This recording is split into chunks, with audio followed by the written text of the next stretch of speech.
Halim Abu Bakar bertanya, saya menggunakan kereta Saga FLX SV. Masalah kereta saya bila buat U-turn atau nak masuk simpang akan bunyi seperti besi atau drive shaft. Bunyi adakah ia memberi kesan dalam jangka masa panjang atau saya perlu baiki terus? Jangan, nanti tayar potong kereta.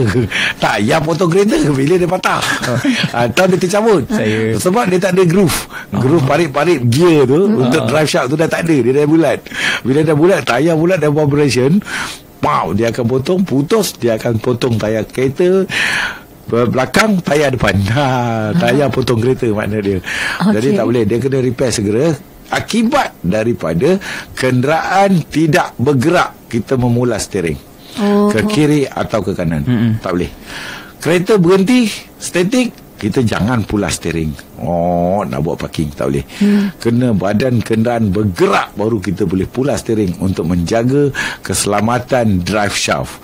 Kerana untuk kereta front wheel drive, pacuan roda hadapan, ada banyak pantang larang dia. Nombor satu, kenderaan tak bergerak, tak boleh pusang steering. Kedua, enjin tak panas, kita tak boleh masuk gear sebab dia direct transmission. Yang ketiga, kita jangan memulas steering kepada maksimum. Pusing baru kita nak turn. Jangan, tak boleh. Lagi cepat dia Jahanam drive shaft. Itu dia. Okey.